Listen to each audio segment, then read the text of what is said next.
Hello friends, आज की इस वीडियो में हम देखने वाले हैं कि आप कैसे वर्चुअल बॉक्स के अंदर काली लिनक्स इंस्टॉल कर सकते हो। इसके लिए आपको बस दो फाइल्स डाउनलोड करनी होगी। पहला है वर्चुअल बॉक्स और दूसरा है इंस्टॉलर इमेज।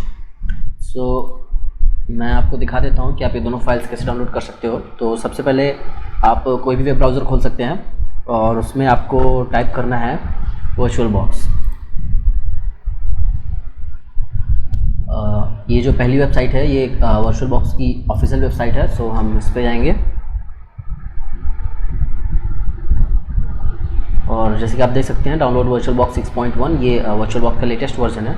सो इस पर आप क्लिक करके डायरेक्ट वर्चुअल बॉक्स अपने प्लेटफॉर्म के हिसाब से डाउनलोड कर सकते हैं। अगर आप विंडोज़ रन कर रहे हैं तो विंडोज़ होस्ट के लिए, और यदि आप ओएस पे हैं या लाइनक्स डिस्ट्रीब्यूशन पे हैं तो उस हिसाब से आप अपने होस्ट के अकॉर्डिंग इसको डाउनलोड कर सकते हैं। जैसे हम यहाँ पे क्लिक करेंगे तो एक्चुअली मैंने ये फाइल डाउनलोड कर रखी है तो इसलिए डुप्लीकेट डाउनलोड लिंक शो कर रहा है। आप इसे सिंपली डाउनलोड कर सकते हैं। तो मैं इसे कैंसिल कर देता हूँ। इसके बाद आपको चाहिए है काली लिनक्स की इंस्टॉलर इमेज। इसके लिए आपको जाना है kali.org। तो सिंपली इंटर करना है और साइट लोड हो रही है। इसके बाद आपको डाउनलोड सेक्शन के अंदर डाउनलोड काली लिनक्स पे जाना है। अब यहाँ आप देख सकते हैं काली लिनक्स 64 बिट इंस्टॉलर और काली लिनक्स 32 बिट इंस्टॉलर।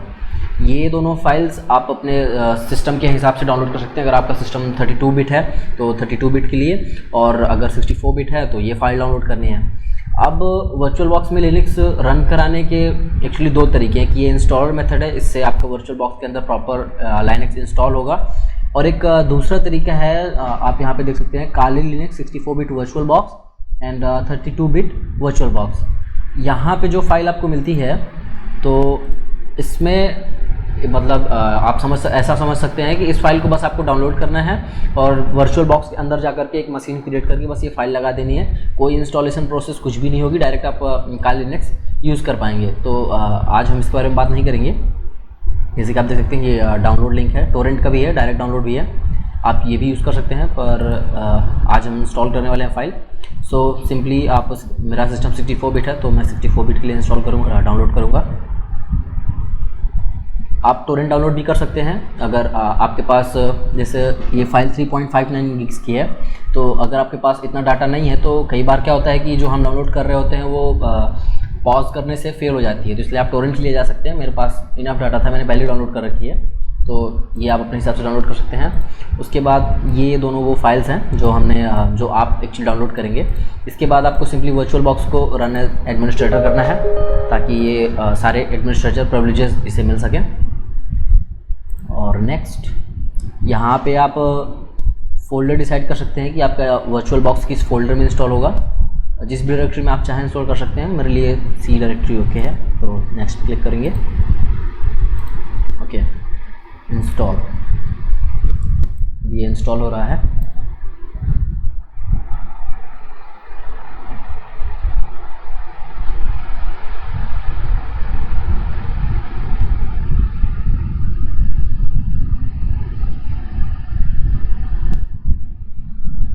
ओके, तो ये इंस्टॉल हो चुका है। स्टार्ट VMware वर्चुअल बॉक्स, फिर इस पर क्लिक करेंगे। अब आपको जाना है न्यू पे। हम एक नई मशीन क्रिएट करने वाले हैं। यहाँ पे आप अपनी मशीन का नाम दे सकते हैं, तो मैं इसे दे देता हूँ काली लिनक्स। ये मशीन फोल्डर है। इस फोल्डर में आपकी जो मशीन की सारी फाइल, सारा डाटा, जो कुछ भी होगा या जो भी आप उसमें करेंगे सब कुछ सेव होगा। तो और ये लगभग, अगर आप सब कुछ प्रॉपर्ली यूज़ करते हैं, सारे टूल्स यूज़ करते हैं, तो मैक्सिमम जा करके कुछ 62 गिग्स का हो जाता है सब कुछ अपडेट वगैरह करने के बाद। तो आप अपनी स्टोरेज के हिसाब से, कौन सी डायरेक्टरी में आपकी कितनी स्टोरेज है, उस हिसाब से फ़ोल्डर सेलेक्ट कर सकते हैं। मैं इसे ई ड्राइव पे करता हूँ। मैंने पहले से ही फ़ोल्डर बना रखा है लाइनक्स फोल्डर नाम से, तो मैं इसे यहाँ पर कर देता हूँ। उसके बाद में आपको वर्जन पे जा करके डेबियन 64 बिट या डेबियन 32 बिट, जो भी आपका सिस्टम है उस हिसाब से इसे सेलेक्ट कर लेना है। रैम के लिए, अगर आपका जो लैपटॉप या डेस्कटॉप जो भी है उसमें अगर सिर्फ 4 GB रैम है तो आप इसे 2 GB रैम भी दे सकते हैं। बहुत है, काफ़ी अच्छी तरह से चल सकता है, चलेगा ही, एक्चुअली इतनी काफ़ी होती है। पर अगर आपके पास हाई एंड PC है, 8 GB रैम है, तो आप इसे 4 GB भी दे सकते हैं। तो मेरे लिए मैं इसे 4 GB कर देता हूँ और इसे क्रिएट पे करते हैं। ये फ़ोल्डर के अंदर इस नाम से फ़ाइल सेव होने वाली है।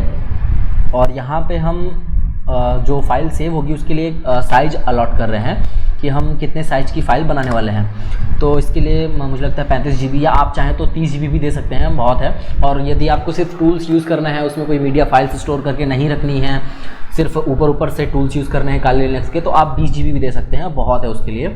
तो हम यहाँ पे 35 कर देते हैं और क्रिएट क्लिक करते हैं। बस ये मशीन तैयार हो चुकी है, बस इसमें आप फाइल अटैच करनी है और कुछ सेटिंग्स।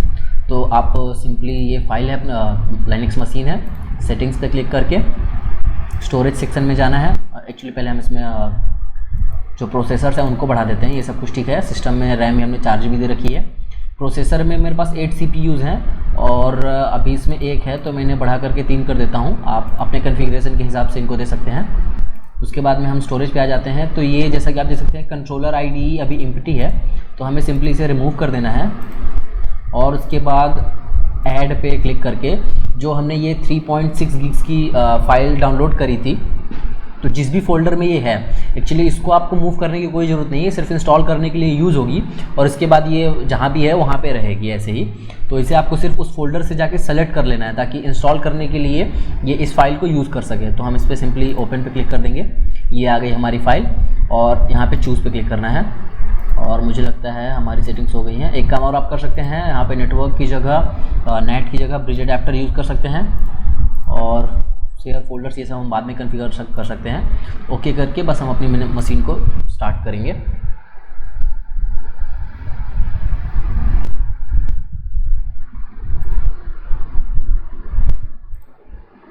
तो देख सकते हैं आप, एक छोटी सी विंडो है, इसके अंदर आपको बेसिकली 2 ऑप्शन मिलते हैं जो हमारे काम के हैं फ़िलहाल। एक है ग्राफिकल इंस्टॉल और दूसरा है इंस्टॉल। तो अगर आप ग्राफिकल इंस्टॉल के लिए जाते हैं तो आप एक GUI पे काम करते हुए पूरी मशीन इंस्टॉल कर सकते हैं, और अगर आप सिंपली इंस्टॉल पे जाते हैं तो वो एक कमांड लाइन इंटरफेस होगा, तो वो थोड़ा सा कॉम्प्लिकेटेड हो जाता है। इसलिए हम ग्राफिकल इंटरफेस के लिए जाएंगे। तो ग्राफिकल इंस्टॉल, और यहाँ पर इंस्टॉलेशन प्रोसेस स्टार्ट हो रही है।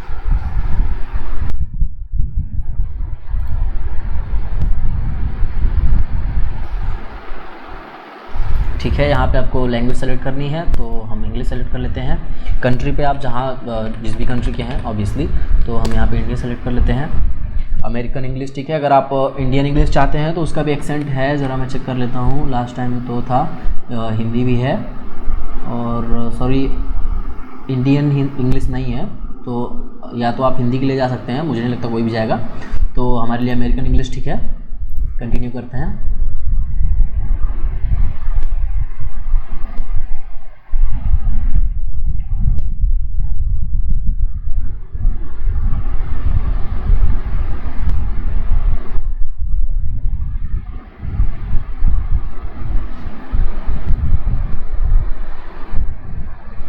ब्राइटनेस मुझे थोड़ी कम लगी, तो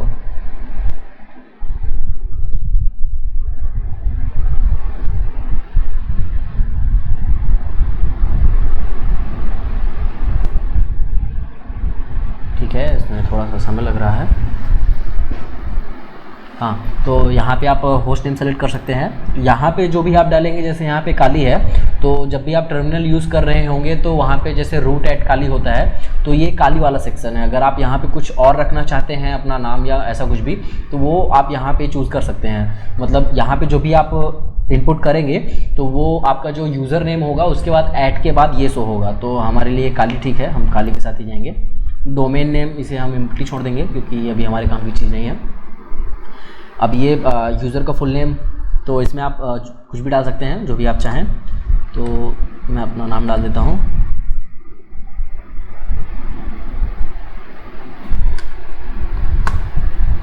ये यूज़र नेम के लिए है, तो यहाँ पे आप कुछ भी डाल सकते हैं जो भी आप चाहें। तो मैं यहाँ पे बस इतना कर देता हूँ। उसके बाद कंटिन्यू करेंगे।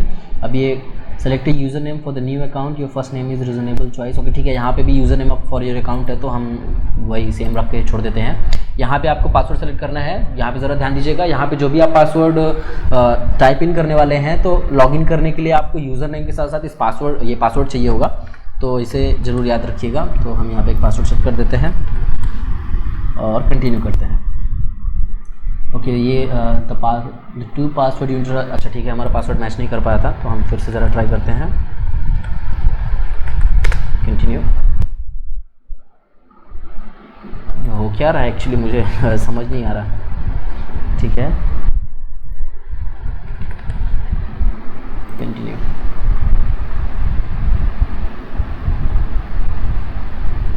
प्रोसेस हो रहा है।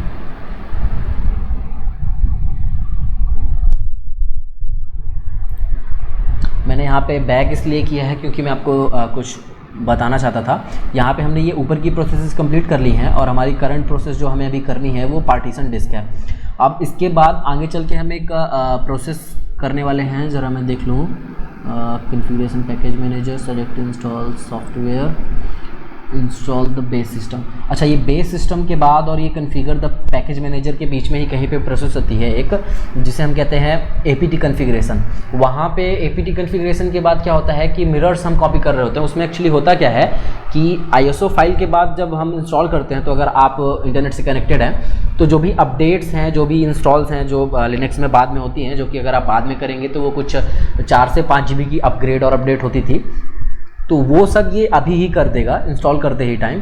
तो अगर आप वो कंटिन्यू रखना चाहते हैं, अगर आपका नेट कनेक्शन बहुत अच्छा है, आपके पास उतना इनफ डाटा है और स्पीड भी बहुत अच्छी है, टाइम है, तो आप उसके साथ जा सकते हैं। ये यहीं पे पूरा सब कुछ अपडेट करके दे देगा आपको। पर अगर आपकी स्पीड कम है या आपके पास उतना डाटा नहीं है फ़िलहाल में, तो हम उस प्रोसेस को स्किप कर सकते हैं। बाद में अपनी मशीन बूट करने के बाद हम उस जो चीज़ें हैं अपडेट करने वाली, अपग्रेड करने वाली, वो हम बाद में भी कर सकते हैं। तो यहाँ पे ज़रूर ध्यान रखिएगा, अगर आपके पास इनफ डाटा और डाटा स्पीड है। हालांकि होता क्या है कि बहुत सारे नेटवर्क्स की स्पीड बहुत अच्छी नहीं होती है, तो उसमें बहुत ज़्यादा समय लग जाता है। तो ये आप अपने हिसाब से देख सकते हैं। तो हम पार्टीशन डिस्क के लिए आगे बढ़ते हैं। ठीक है, गाइडेड पार्टीशनिंग, हम गाइडेड मोड के लिए ही जाएंगे। Use entire disk, continue. All files in one partition, ठीक है, रिकमेंडेड है। Finish partitioning and write changes to disk, continue. अब यहाँ पे आपको यस करके कंटिन्यू कर देना है। अच्छा, एक बात और थी, अगर हम अभी वो अपडेट्स और जो मिररिंग प्रोसेस है उसे अगर हम अभी कैंसिल कर देते हैं, तो आप लिनक्स मशीन बूट करने के बाद अगर आप डायरेक्ट कमांड देंगे कुछ अपडेट करने के लिए, तो वो काम नहीं करेंगी। क्योंकि होता क्या है कि जो हमारी सोर्सेज लिस्ट होती हैं उनमें जो रिपोजिटरीज अपडेट के बाद आती हैं उनके थ्रू ही सारी चीज़ें होती हैं, अपडेट, अपग्रेड, ऐसा सब कुछ। तो जब हम उस चीज़ को स्किप कर देते हैं तो उन सोर्सेज लिस्ट में वो रिपोजिटरीज नहीं होती हैं, जिसके कारण हम अपडेट और अदर चीज़ें नहीं कर पाएंगे। तो उसके लिए आपको सबसे पहले क्या करना पड़ेगा कि काली की वेबसाइट पे जा करके वो रिपोजिटरीज जो है तो उस सोर्स लिस्ट में कॉपी करनी पड़ेंगी। खैर, हम वो आगे देखेंगे, फिलहाल तो इसे प्रोसेस होने देते हैं। ठीक है, ये HTTP प्रॉक्सी ये हमारे काम का नहीं है। अब ये देखिए, ये वही प्रोसेस है, स्कैनिंग द मिरर बोल रहा है, तो हम इसे अभी कैंसिल करने वाले हैं क्योंकि हमारी डाटा स्पीड उतनी अच्छी नहीं है, इसमें बहुत ज़्यादा समय लगेगा। ओके, तो जैसे ही हमने कैंसिल पे क्लिक किया तो यहाँ पे ये कह रहा है the installer fail to access the mirror, this may be problem with your network और with the mirror, you can choose to retry download, select a different mirror or ignore the problem and continue with all the packages from this mirror। तो हम यहाँ पे इसे ignore करने वाले हैं और कंटिन्यू। बेसिकली हमने बस ये एक प्रोसेस जो है मिररिंग की उसको स्किप कर दिया है, जो कि हम अपनी लिनक्स मशीन इंस्टॉल करने के बाद में करेंगे। ठीक है, अब यहाँ पे ये सॉफ्टवेयर सिलेक्शन है। At the moment only core of the system is installed, the default selection below will install Kali Linux with its standard desktop environment and the default tools. यहाँ पे ये बता रहा है कि ये जो कुछ टूल सेलेक्टेड हैं ये कुछ बेसिक टूल्स हैं और बेसिक इन्वायरमेंट टूल्स हैं जो लिनक्स सिस्टम को रन कराने के लिए नेसेसरी हैं। बाकी ये सारी जो भी चीज़ें हैं ये हम बाद में अपडेट और अपग्रेड के साथ इंस्टॉल कर सकते हैं। तो अभी हम बस बेसिक से जाएंगे। ओके, सो ये प्रोसेस बस कंप्लीट होने वाली है। एक्चुअली ये पूरी तरह से डिपेंड करता है कि आपने अपनी मशीन को क्या कॉन्फ़िगरेशन पे सेटअप किया है। जैसे कि अगर आपने रैम अच्छी खासी रैम दे रखी है तो ये सब चीज़ें क्या है कि काफ़ी जल्दी हो जाएंगी, पर मुझे ये प्रोसेस कंप्लीट करने में लगभग 15 शायद 10 से 15 मिनट लगे। तो ये डिपेंड करता है आपके सिस्टम कॉन्फ़िगरेशन पे।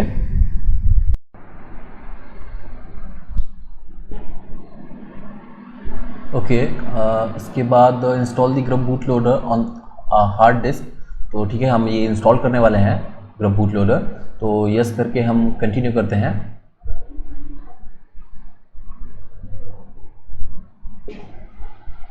यहाँ पे आपको ये हार्ड डिस्क सिलेक्ट करनी है और कंटिन्यू पे क्लिक करना है।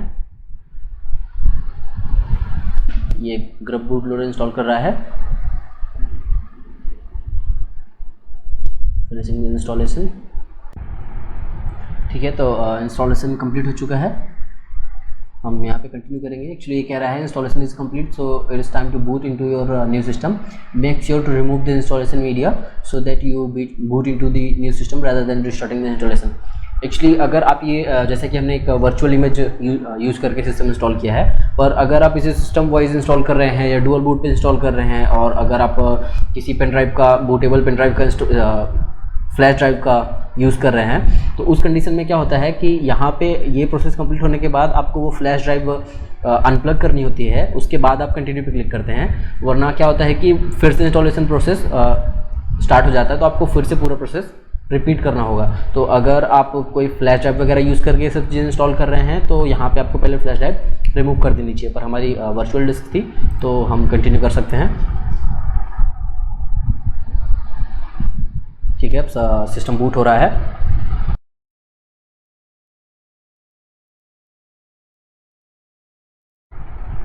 ठीक है, तो यहाँ पे आपको अपना यूज़र नेम डालना है जो भी आपने सेलेक्ट किया था।